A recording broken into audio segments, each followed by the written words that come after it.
The Adventures of Pinocchio by Carlo Collodi. Chapter 29.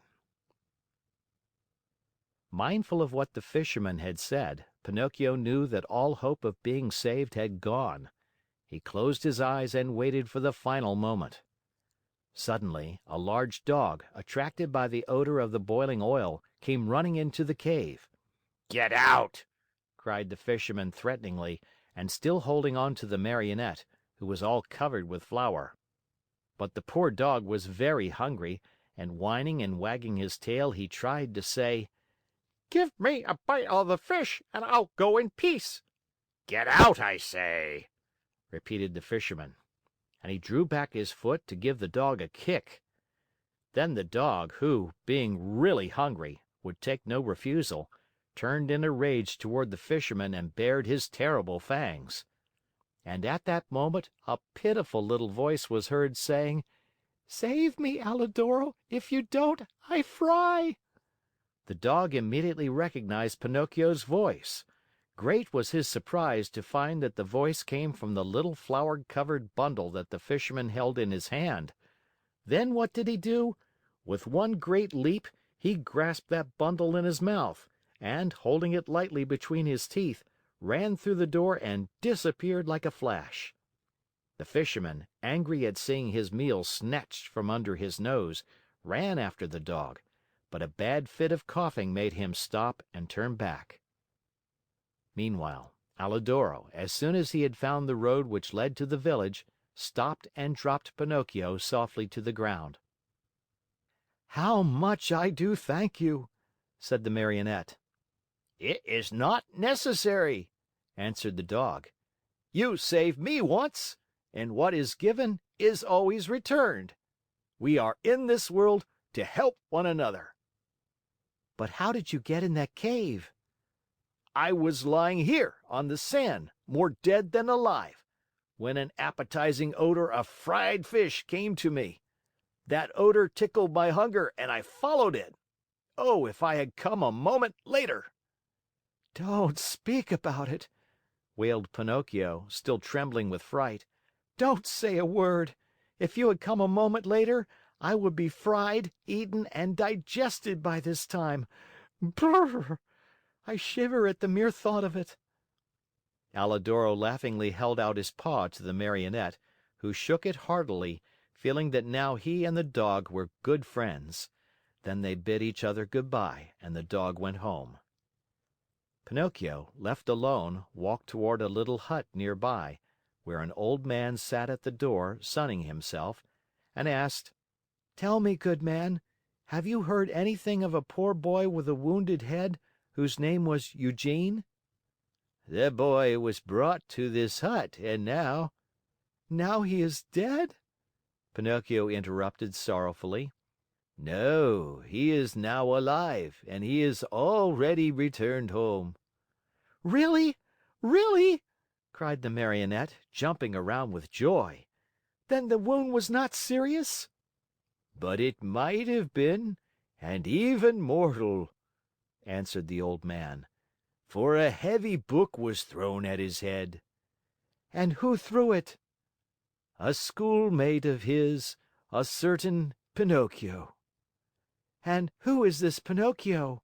asked the Marionette, feigning ignorance. "They say he is a mischief maker, a tramp, a street urchin." "Calumnies! All calumnies!" "Do you know this Pinocchio?" "By sight," answered the Marionette. "And what do you think of him?" asked the old man. "I think he's a very good boy, fond of study, obedient, kind to his father and to his whole family." As he was telling all these enormous lies about himself, Pinocchio touched his nose and found it twice as long as it should be. Scared out of his wits, he cried out: "Don't listen to me, good man. All the wonderful things I have said are not true at all. I know Pinocchio well, and he is indeed a very wicked fellow, lazy and disobedient, who instead of going to school, runs away with his playmates to have a good time." At this speech, his nose returned to its natural size. "Why are you so pale?" the old man asked suddenly. Let me tell you. Without knowing it, I rubbed myself against a newly painted wall," he lied, ashamed to say that he had been made ready for the frying pan. What have you done with your coat and your hat and your breeches? "I met thieves and they robbed me. Tell me, my good man, have you not perhaps a little suit to give me so that I may go home?" My boy, as for clothes, I have only a bag in which I keep hops. If you want it, take it, there it is." Pinocchio did not wait for him to repeat his words. He took the bag, which happened to be empty, and after cutting a big hole at the top and two at the sides, he slipped into it as if it were a shirt. Lightly clad as he was, he started out toward the village. Along the way he felt very uneasy. In fact, he was so unhappy that he went along taking 2 steps forward and 1 back, and as he went he said to himself, "How shall I ever face my good little Fairy? What will she say when she sees me? Will she forgive this last trick of mine? I am sure she won't. Oh, no, she won't. And I deserve it as usual, for I am a rascal, fine on promises which I never keep." He came to the village late at night. It was so dark he could see nothing and it was raining pitchforks. Pinocchio ran straight to the Fairy's house, firmly resolved to knock at the door. When he found himself there, he lost courage and ran back a few steps. A second time he came to the door and again he ran back. A third time he repeated his performance. The fourth time, before he had time to lose his courage, he grasped the knocker and made a faint sound with it. He waited and waited and waited. Finally, after a full half hour, a top floor window (the house had 4 stories) opened, and Pinocchio saw a large Snail look out. A tiny light glowed on top of her head. "Who knocks at this late hour?" she called. "Is the Fairy home?" asked the Marionette. "The Fairy is asleep and does not wish to be disturbed. Who are you?" "It is I." "Who's I?" "Pinocchio." "Who is Pinocchio?" "The Marionette, the one who lives in the Fairy's house."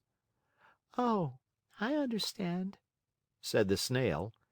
"Wait for me there. I'll come down to open the door for you. Hurry, I beg of you, for I am dying of cold." "My boy, I am a snail, and snails are never in a hurry." An hour passed, 2 hours, and the door was still closed. Pinocchio, who was trembling with fear and shivering from the cold rain on his back, knocked a second time, this time louder than before. At that second knock, a window on the 3rd floor opened and the same Snail looked out. "Dear little Snail," cried Pinocchio from the street, "I have been waiting 2 hours for you, and 2 hours on a dreadful night like this are as long as 2 years. Hurry, please." "My boy," answered the Snail in a calm, peaceful voice, "my dear boy, I am a snail, and snails are never in a hurry." And the window closed. A few minutes later midnight struck, then 1 o'clock, 2 o'clock, and the door still remained closed. Then Pinocchio, losing all patience, grabbed the knocker with both hands, fully determined to awaken the whole house and street with it. As soon as he touched the knocker, however, it became an eel and wiggled away into the darkness. "Really," cried Pinocchio, blind with rage, "if the knocker is gone, I can still use my feet." He stepped back and gave the door a most solemn kick. He kicked so hard that his foot went straight through the door, and his leg followed almost to the knee. No matter how he pulled and tugged, he could not pull it out. There he stayed as if nailed to the door. Poor Pinocchio! The rest of the night he had to spend with one foot through the door and the other one in the air. As dawn was breaking, the door finally opened. That brave little animal, the Snail, had taken exactly 9 hours to go from the 4th floor to the street. How she must have raced! "What are you doing with your foot through the door?" she asked the Marionette, laughing. "It was a misfortune. Won't you try, pretty little snail, to free me from this terrible torture?" "My boy, we need a carpenter here, and I have never been one." "Ask the Fairy to help me." "The Fairy is asleep and does not want to be disturbed." "But what do you want me to do, nailed to the door like this?" "Enjoy yourself counting the ants which are passing by." "Bring me something to eat, at least, for I am faint with hunger." "Immediately." In fact, after 3 hours and a half, Pinocchio saw her return with a silver tray on her head. On the tray there was bread, roast chicken, fruit. "Here is the breakfast the Fairy sends to you," said the Snail. At the sight of all these good things, the Marionette felt much better. What was his disgust, however, when on tasting the food, he found the bread to be made of chalk, the chicken of cardboard, and the brilliant fruit of colored alabaster. He wanted to cry. He wanted to give himself up to despair. He wanted to throw away the tray and all that was on it. Instead, either from pain or weakness, he fell to the floor in a dead faint. When he regained his senses, he found himself stretched out on a sofa, and the Fairy was seated near him. "This time also I forgive you," said the Fairy to him, "but be careful not to get into mischief again." Pinocchio promised to study and to behave himself, and he kept his word for the remainder of the year. At the end of it, he passed first in all his examinations, and his report was so good that the Fairy said to him happily, "Tomorrow your wish will come true." "And what is it?"